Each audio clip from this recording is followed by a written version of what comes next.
Welcome back to Bloom. Tasty recipes free of preservatives, gluten, sugar, and wheat. Yes, please. Joining us today to discuss her personal story of a difficult childhood, decades of illness, and how change can happen both emotionally and physically, all while baking delicious and healthy foods, is Erin Porter, the author of Eat, Pray, Get Well. Welcome to Bloom, Erin. Hi, thanks for having me. Yeah, it's so good to see you. So, Erin, what are you going to be making for us today? I want to get to the cookbook and all of your incredible life journey, but you have something that looks so delicious, but you put a healthy spin on it. So I actually used to sell these in stores, and I don't anymore, so I'm sharing the recipe with everybody, and it's so easy. It's chocolate chip oatmeal bites, and they're gluten-free, no processed sugar, filled with nutrition, and I think everyone's going to love them. They're really good. It looks good, and very easy. Simple ingredients, too. Yeah. Simple. Do you want me to start putting it together? Yeah, absolutely. So I have here a cup of gluten-free oats, and this is so simple. And I have almond butter, and I chose the crunchy kind because it just adds the nice crunchy texture. So you just mix that in. I have chia seeds, which are wonderful. I tried to add to everything because they're just packed full of fiber. And they keep you feeling full. They really do. Fiber, protein, minerals. I've got some shredded coconut, unsweetened. I have sugar-free chips. They're actually sweetened with stevia, so perfect alternative, some vanilla. And I have 3 tablespoons of maple syrup. And this, guys, this is literally it. That's it? And then, so you mix it together, and you put it in the refrigerator for maybe like 5 or 10 minutes before you roll it into the balls, just so it firms up a little bit. But the taste is amazing, and a lot of times I usually have a green smoothie or something for breakfast, and if I need a little more, I'll have one of these because it's just, it will keep you full until lunch. I feel good about my son taking one on the way to school, and it's just so easy, and that's it. We always have these in the refrigerator. So in the introduction, and we were talking about your own personal journey and how, you know, that is what led you to start, you know, creating healthy recipes and write this incredible cookbook. Yeah, this is actually my 2nd edition, and I still have from the 1st edition, there's 3 parts: emotional health, physical health, spiritual health. Because they're really all tied together. They are all tied together, and I talk about my journey. I had, some would say, an abusive childhood, so I had to heal from that. And then when I got my job as a teenager in Manhattan, I moved into the only apartment I can afford, which was mold-ridden, but I didn't think anything of it. Got very sick.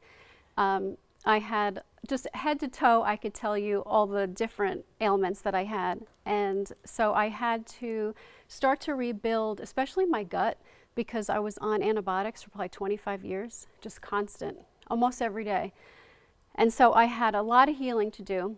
So I go through the journey of how I healed, both emotionally, physically, and then my relationship with God along the way and how that ties in. But what I love about this 2nd edition is I kept thinking the 3 years since I wrote the first book, I keep learning. And I say, I wish that was in my first book. Well, I added what I've learned in the last 3 years to this book. And you also talked to some pretty important people. I have some people that inspired me along the way. I have supermodel Carol Alt. She, although she looked like the picture of health, she was just breaking down on the inside. So she talks about how she went on a raw diet and regained her health.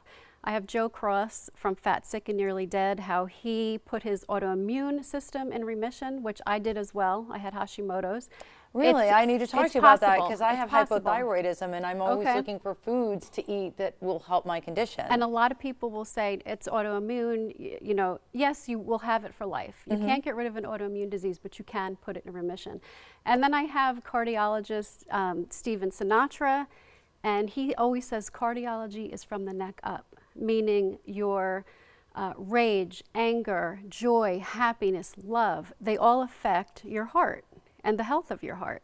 So that's pretty amazing, and how to keep your heart healthy, things like grounding, supplements, food. I have Doug Kaufman from Know the Cause, a local doctor here, Dr. Leonhardt. So it's just, it's not just a cookbook. It looks like it on the surface, but there's so much in there. And positive affirmation with every recipe. I heard you talking about comparison. It's going to be on your show today. With every recipe comes like an inspirational story. And one of them is the recipe plus 7 ways to make yourself miserable, and it talks about comparing yourself to others, because there's always going to be somebody funnier, smarter, prettier. You can't do that. You just have to run your own race, and it took me a long time to learn that. Well, I think it's so cool that you've done this and you're now on your 2nd edition. Is it okay if I try one of the treats? Absolutely. Yeah, go All for right, it. this is, They're good, aren't they? they're so and good. as you can see, I love the chips. I put extra. I mean, But the they're chips sugar are good, free. but They're sugar free. They're And you sweetened never with, know. They're sweetened with stevia. And the book is on sale, by the way, until Friday. 20% off on my website. You can find it on Amazon as well, but it's on sale through eatpraygetwell.com. Is this recipe in there? It is. Oh, good. It is. It's in the new edition. All right. Yes. Good. Thank you so much, Erin. We really appreciate you. Thanks and for again, having if me. you want more information and to order the cookbook, go to eatpraygetwell.com. We'll be back with more Bloom right after this.